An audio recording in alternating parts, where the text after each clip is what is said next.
Sobat Vulkan Vlog dan pemirsa dimanapun Anda berada, kita telah mengeksplorasi sebagian wilayah geoheritage atau wilayah kebumian purba di Desa Ngalang, Kecamatan Gedang Sari, Kabupaten Gunung Kidul, Daerah Istimewa Yogyakarta. Dan satu di antara jejak kebumian purba yang bisa kita lihat di sini adalah yang menarik ini, yaitu pertemuan dua satuan batuan purba. Yang pertama adalah Satuan Batuan Formasi Ngelanggeran dan Satuan Batuan Formasi Sambi Pitu.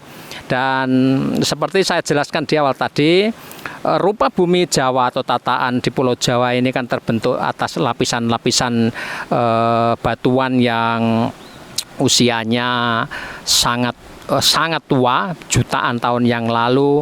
Dimulai dari yang paling bawah adalah satuan batuan metamorf, kemudian di atasnya ada satuan batuan gamping wungkal, jejaknya bisa kita lihat di Bayat, Kabupaten Klaten. Dan di atasnya lagi ada satuan batuan formasi Semilir yang merupakan hasil erupsi luar biasa di masa purba yang dugaan sementaranya pusat erupsinya ada di Waduk Parangjoho di Kecamatan Eromoko, Kabupaten Wonogiri, Jawa Tengah. Dan ada juga yang membuat hipotesis pusat letusan itu ada di cekungan Batur Agung, ya, yaitu di dataran yang sekarang menjadi wilayah Kabupaten Klaten bagian selatan, termasuk diantaranya adalah Waduk Jombor yang ada di Klaten. Nah, mengenai Kali Talang ini, jejak kebumian purba di Kali Talang ini, saya merefer ke hasil penelitian yang dilakukan oleh Puji Ashari dan Hita Pandita dari Prodi Teknik Geologi Sekolah Tinggi Teknologi Nasional Yogyakarta atau STTNAS. Dan keduanya mempelajari atau meneliti peralihan lingkungan pengendapan antara formasi Ngelanggeran ke formasi Sambi Pitu dengan objek penelitian di Dusun Karanganyar, Desa Ngalang, Kecamatan Gedang Sari, Kabupaten Gunung Kidul. Dan ini sudah beberapa tahun yang lalu. Dari abstraksinya dijelaskan bahwa formasi Ngelanggeran dan Sambi Pitu telah dikenal memiliki distribusi fasies yang beragam, sehingga menarik sebagai kajian sedimentologi dan stratigrafi. Rekonstruksi fasies dan lingkungan pengendapan fasies dilakukan berdasarkan data stratigrafi terukur, petrografi, mikrofosil, dan fosil jejak. Berdasarkan analisis fasies tersebut dapat diketahui bahwa formasi Ngelanggeran terendapkan pada daerah transisi atau zona tidal atau zona pasang surut. Jadi seperti yang mungkin Anda bisa saksikan di gambar-gambar video ini, pertemuan antara dua formasi itu terjadi di Dusun Karanganyar di Desa Ngalang ini. Ada perbedaan yang betul-betul signifikan antara formasi Ngelanggeran dan formasi Sambi Pitu. Jadi dulu daerah ini, pertemuan ini adalah zona tidal atau zona pasang surut. Artinya apa? Artinya karena formasi Sambi Pitu terbentuk dari pengendapan material pasir, lanau, dan lain sebagainya, maka dia pada waktu masa itu berada di wilayah perairan. Sementara Ngelanggeran, formasi Ngelanggeran ini juga berada di wilayah perairan, tetapi produk vulkanisnya itu berupa batuan andesitik, ya, breksi dan lain sebagainya. Berbeda dengan lanau. Kemudian juga dijelaskan di sini berdasarkan analisis fasies dapat diketahui bahwa formasi Ngelanggeran terendapkan pada zona transisi atau zona tidal pada awal formasi Sambi Pitu diendapkan di daerah pasang surut karena terdapat fosil jejak Thalassionides dan Chondrites dalam model fasies Walker, termasuk ke dalam lingkungan channel supravan lobes, dan terjadi regresi sehingga terendapkan breksi poliferik pada daerah upper van Channelville, dan terjadi transgresi sehingga diendapkan batuan lano pada lingkungan smooth portion dan supravan lobes. Dan inilah abstraksi awalnya. Dan berdasarkan model fasies gunung api Bogie and Mackenzie pada tahun 1998, satuan breksi andesit masuk ke dalam fasies proksimal, satuan tuf dan satuan breksi polimik masuk ke dalam fasies medial, satuan batuan pasir dan satuan batu lano termasuk dalam fasies distal.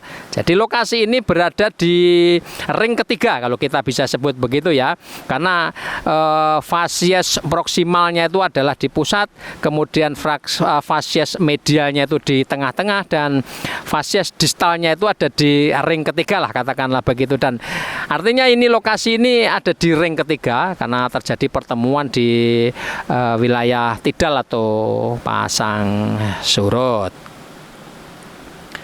Oke, berikutnya mungkin kita coba melihat penjelasan mengenai kajiannya ya, kajiannya seperti apa, dan mungkin nanti ada di kesimpulan atau kesimpulan akhirnya seperti apa. Dan ini berdasarkan hasil penelitian baik lapangan maupun dikombinasikan dengan penelitian di laboratorium. Jejak fasies gunung api di kenampakan lapangan dapat dilihat bahwa aktivitas vulkanisme telah mengalami penurunan. Ketika ini terjadi pertemuan ini sudah terjadi penurunan karena batuan awalnya berupa batuan vulkanik seperti breksi andesit dan aliran lava berubah menjadi batuan yang disusun oleh material gunung api klastik ya, ini bersifat sekunder yang ditunjukkan oleh material pecahan yang telah mengalami pengerjaan ulang. Daerah penelitian berdasarkan klasifikasi Bogie dan Mackenzie ditentukan bahwa lokasi ini, daerah Ngalang ini masuk ke dalam fasies proksimal, medial, dan distal. Jadi ada gambaran-gambaran membedakan mana area yang masuk proksimal, mana yang medial, dan mana yang masuk kawasan distal. Nanti mungkin Anda bisa melihat pembagiannya, gambarnya. Fasies proksimal itu ya jelas dia ada di area pusat letusan, kemudian yang kedua ini sekundernya di pertengahan. Kemudian yang distal ini ada di lokasi yang ketiga. Nah, awal kontak antara formasi Ngelanggeran dan Sambipitu ini dijumpai batuan Vitrik tuf. Batuan ini mengandung fosil jejak Chondroids dan Thalassionides. Fosil jejak Chondroids dan Thalassionides hidup pada lingkungan zona tidal atau pasang surut. Jika dimasukkan dalam model fasies Walker, masuk ke dalam sekuen MS5. Dan pada klasifikasi Walker, daerah yang terbentuk pada lingkungan channel portion of supravan lobes. Pada saat ini tidak ada perubahan lingkungan pengendapan karena masih sama-sama di daerah transisi atau zona pasang surut atau zona tidal. Hanya saja vulkanisme berangsur istirahat sehingga terendapkan fasies batuan gunung api yang lebih halus. Oke, jadi kenampakan secara visual di lokasi ini memang kita bisa melihat perbedaannya. Jadi relatif tipis, tidak sepadat di wilayah pusat di Ngelanggeran sana. Karena ini jaraknya dari Ngelanggeran juga sudah lumayan jauh, mungkin jarak kira-kira ya, perkiraan saya karena saya nggak bisa secara akurat mengukurnya itu, mungkin kira-kira 4-5 km dari pusat fasies di puncak Ngelanggeran sana. Kemudian di sini juga dijelaskan satuan tufnya setelah kurang lebih 50 meter ketebalan vitrik tuf ini diendapkan kembali breksi polimik dengan fragmen batuan beku dan koral. Kalau dimasukkan dalam fasies kipas bawah laut Walker masuk ke sekuen DF yang terendapkan pada upper van channel fill. Perubahan lingkungan dari channel portion of supravan lobes ke upper van channel fill menunjukkan terjadi regresi.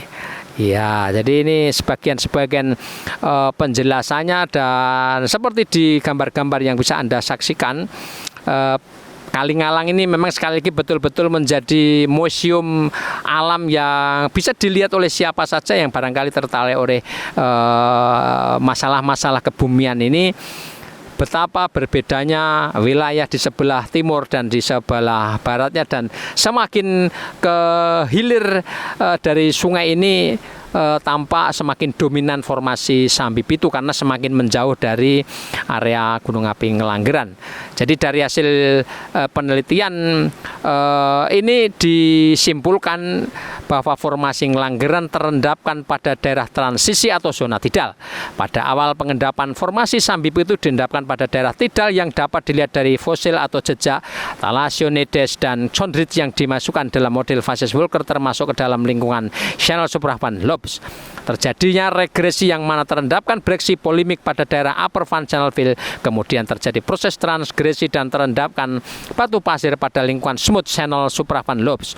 Proses transgresi kembali terjadi sehingga diendapkan batu lano pada lingkungan smooth portion of supravan lobes. Pada batuan lano memiliki fosil foraminera planktonik yang menunjukkan umur relatif tersebut di daerah Miosin awal dan foraminera bentonik yang mengindikasikan bahwa daerah pelihan termasuk zona neritik tengah sampai batial atas. Jadi kalau Miosin awal ini ya umur relatifnya 25 juta, 24 juta, 23 juta tahun yang lalu sampai ke kira-kira ini 2 juta tahun yang lalu. Itu Miosin awal sampai akhirnya. Dan kedalamannya mencapai 10 sampai 500 meter ya, ketebalan lapisannya itu. Sedangkan berdasarkan model fasies Gunung Api Bogi dan Mackenzie, satuan breksi andesit masuk ke dalam fasies proksimal, satuan tuff dan satuan breksi polimik masuk dalam fasies medial, satuan batuan pasir dan satuan batu lano masuk dalam fasies distal. Ya, oke, jadi semakin ke timur dari Ngelanggeran ini semakin berkurang kehadiran batuan breksi polimik maupun breksi breksi andesitnya, dan kemudian dia bersentuhan dengan satuan batuan formasi Ngelanggeran yang terdiri dari batu lano, didominasi oleh batu lano karena merupakan wilayah pesisir. Nah, ini tadi adalah sebagian dari penjelasan penelitian Puji Ashari. Saya kutipkan dari Puji Ashari dan Hita Pandita dari program studi teknik geologi Sekolah Tinggi Teknologi Nasional Yogyakarta yang diberi judul Peralihan Lingkungan Pengendapan Antara Formasi Ngelanggeran ke Formasi Sambipitu, Kalingalang, Dusun Karanganyar, Desa Ngalang, Kecamatan Gedangsari, Kabupaten Gunung Kidul, Provinsi Daerah Istimewa Yogyakarta. Jadi sekali lagi kita tidak akan ada habisnya jika kita memang menyukai, meminati tentang kebumian, sejarah kebumian kita di daerah Ngelanggeran, Ngalang, sampai nanti mungkin kita akan coba jalan-jalan ke daerah Wonosari sampai pegunungan Seribu di selatan sana, karena ini berbeda ya, formasi Wonosari, formasi Kepe ini didominasi oleh batu gamping, dan ini menunjukkan bahwa wilayah itu dulunya adalah lautan atau samudra raya. Dan ini yang bisa saya sampaikan laporan dari alur Kalingalang di Desa Ngalang, Kecamatan Gedangsari. Semoga pengetahuan ini bermanfaat untuk Anda dan kita semua. Salam sehat, salam tangguh.